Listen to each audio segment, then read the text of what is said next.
mooy vallée de la fièvre du Rift, mpox ak dengue ñëpp xam nañ ni épidémie yooyu ñu ngi circuler au niveau national te Dakar tamit n'est pas épargné ñu ngi am ay cas ba léegi yoo xam ne pratiquement sax day yokk wàññeekuwul ci loolu noonu dinañ ci mën a jël ay mesures yoo xam ne dinañ permettre pèlerins yi bu ñuy ñëwee ci ziar bi dinañ mën a assister sans pour autant ñu yóbbaale ay jàngoro bu ñu delloo ci seen ay bërëb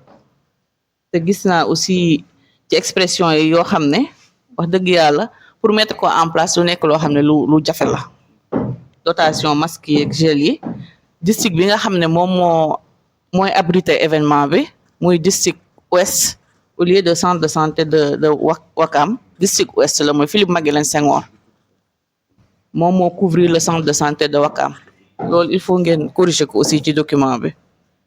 xam naa ñoom la ñuy jéem a coordonner pour ñu mën a matal li nga xam ne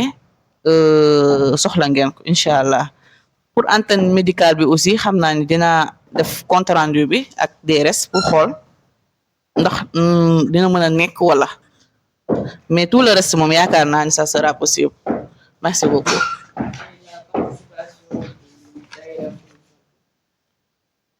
waaw daayira bi moom wax dëgg yàlla man xawma exactement fan la nekk peut-être dinañ gëstu avec l'équipe pour xam exactement ban yan xeetu activité la ñuy mëne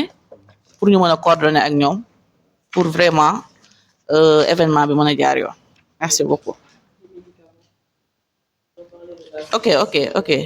voilà loolu aussi du nekk loo xam ne lu difficile la loolu requête la DRS di envoyé PNA pour ñu mën a mettre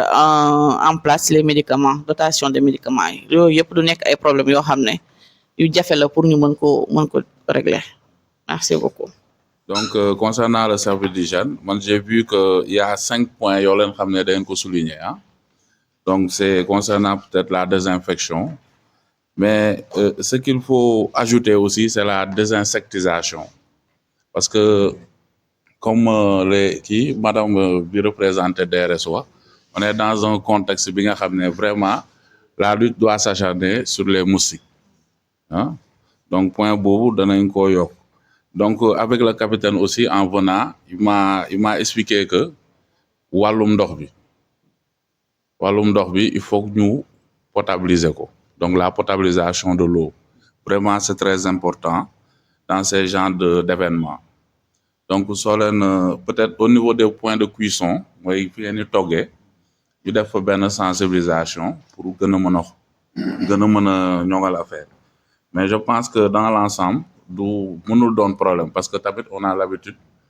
d'assister à ce genre d'événements vraiment je vous remercie. Et aussi dañu bëggoon aussi xam les différents points de cuisson parce que waxoo leen ko fii nii si demande bi ñun dañu war a xam ne fan ak fan ngeen war a togg parce que ñooñu aussi dañ leen war a aar ñu jël ay des sapeurs pompiers foofu noonu dem toog fi ñuy toog ak ñoom ñi nga xam ne toggkat yi fekkee dafa am début de feu ñoom ñi nga xam ne ils seront capables de maîtriser le feu à temps. Et aussi dafa am beneen mooy fourgon pompe-tonne c'est un camion bi nga xam ne su fekkee dafa am incendie boobu mooy fay gisuma ko ci demande bi boobu aussi il faut ngeen yokk ko ci parce que c'est très évident c'est ci grande événement yi nii soo gisee ambulance dem dafa war a oto bi nga xam ne dafa war a ànd ak les éléments moo gën ngeen dem ba service bi am ay feu ngeen wootewaat caserne bi loolu day jafe-jafe soo xoolee ci embouteillage bi yooyu noonu yëpp nga andi tous les moyens disponibles à leur place je pense que moo gën waaw ñu ngi leen di remercier vraiment de nous avoir donné la parole et merci beaucoup. ginnaaw bi ñu sante yàlla bu tedd bi julli ci sang yi Muhammad sallallahu alayhi wa sallam dañuy wax alhamdulillahi rabbil alamin sant yàlla bu baax julli ci yenentem bi di leen nuyu madame le gouverneur à travers votre personne ñu ngi nuyu monsieur le gouverneur di nuyu monsieur le préfet di nuyu monsieur Thiaw le sous-préfet de l'arrondissement des Almadies di nuyu tous les chefs de service régionaux et départementaux ici présents les membres du comité d'organisation donc lu ñu ci yokk rek mooy li El Hadj Siré Kane laal sànq mooy sëriñ bi ci boppam moo yóbbante ay cant ak ay ngërëm ci jëm ci yéen parce que seen taxawaay rafet na seen liggéey gis nañ ko ak seen vraiment disponibilité sans faille mu ne nañ nekk interprète am auprès de vous pour xamal leen ni monsieur Thiaw mi vraiment kontaan na ci moom sant na ko gërëm na ko il a été notre supérieur hiérarchique en tant que administrateur d'un collège waaye lu jàmm ak salaam rek lañ seq mu nekk nit koo xamante ni il est très professionnel très dynamique dans ce qu'il fait moo tax son départ de Louga a été très difficile donc il ne dira pas le contraire Thierno nee na dénk na leen ko te xam ngeen ni am ngeen auprès de vous une autorité boo xamante ni de plus qui viendra en appoint pour la réussite des missions qui vous sont confiées vraiment loolu la waxoon nañ ci dolli sinon également di rappeler rek comme li ko El Hadji waxee léegi il est important sooy def benn événement nga mesurer ampleur événement bi on en est à la 12e édition mu nekk événement phare boo xamante ni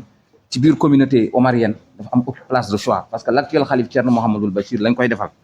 mu nekk un symbole vivant de l'islam de la tariqa ñu revisiter ses œuvres mais au-delà de ça également c'est une occasion mooy li nga wax sànq de tisser des liens encore davantage des liens d'amitié des liens de fraternité entre les différents foyers religieux pour que cohésion sociale boobu ñuy wax ak cohésion sur le plan religieux bi ñuy wax mu am ci réew mi. laaj pare nañ pour jàppale ci comité d'organisation bi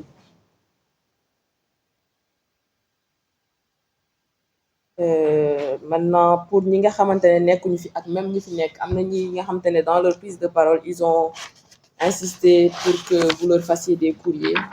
muy waa Sonatel ak aussi régional commerce bi et je pense que c'est aussi valable pour ñi nga xamante ne nekkuñu fi comme par exemple Sénélec ak commissariat à la sécurité alimentaire maanaam partenaires yi ngeen identifié yëpp nga xamante ne yaakaar ngeen ne war nañ leen mën a jàppale ci ndaje bi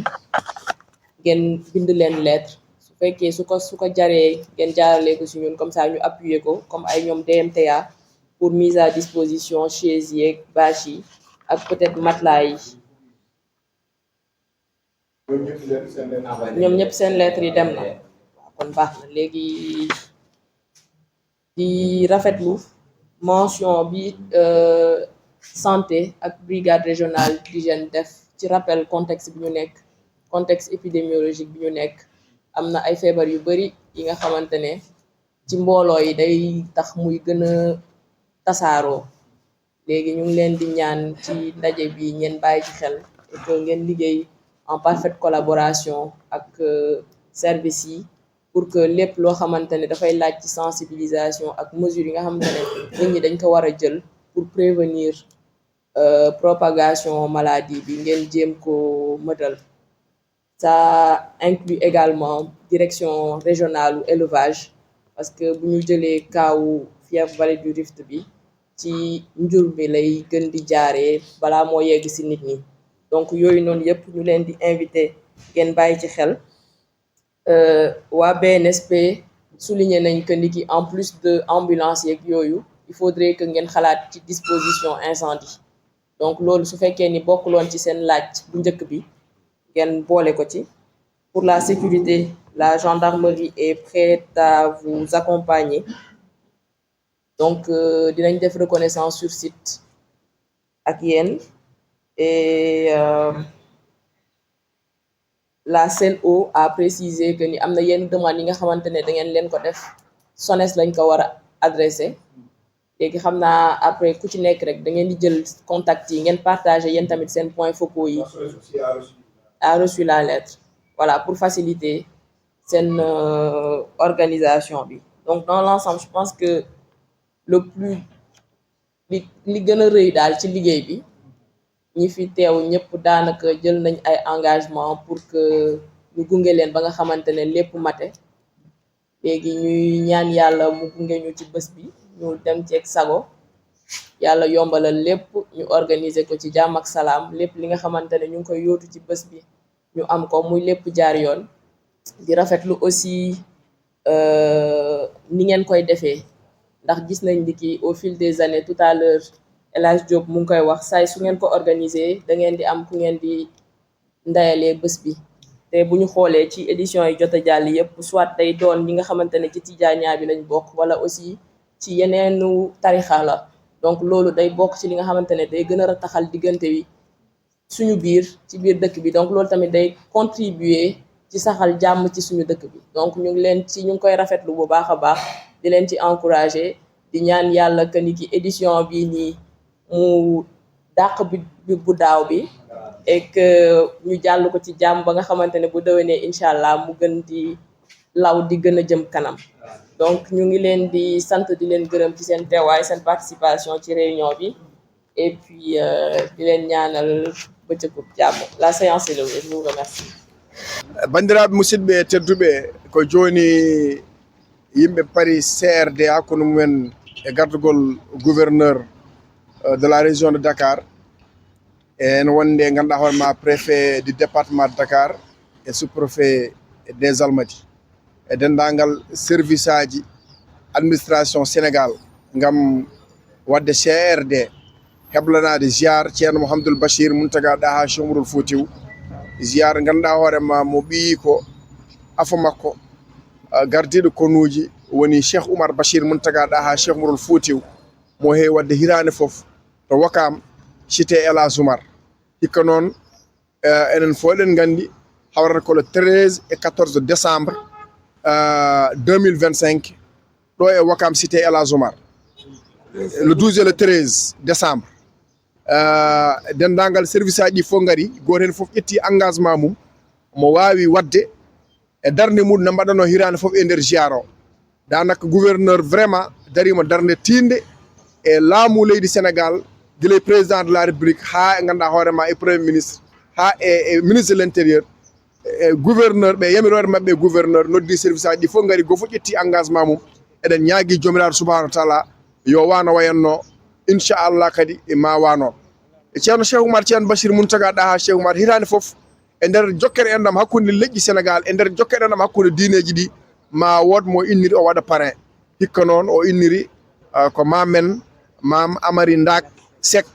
to Thiénaba ko on waɗa parrain hikka o ɗum foof ko gam jokkodiral hakkude diine l'islam te on so innirama ene haani innirede tawno ko neɗɗo ganduɗa hoorema darniɗo diine l'islam ko ɓooyi ko adi hande ko saha ganduɗa hoorema nde Cheikh Oumar fellat jihad nde kanko ɗomo heedi banggue makko omo darno diine l'islam ɗum noon bandiraɓe musidɓe tedduɓe mujiba CRD o ko wadde préparé alhaaliji ɗi foof service aji ɗi hakkude mabɓe ɓe mbadda garmi gara e comité d' organisation gam doléance uji min gadduno foof service aji ɗi jaɓini min ɗum ma darano no dardoro ni woodi ni ko ɓeydi hen ha heewi saabu min dañi yakar dal foof ma rewa lawol donc vraiment Allah jarama ɓe jarama gouverneur jarama service aji ɗi fof jarama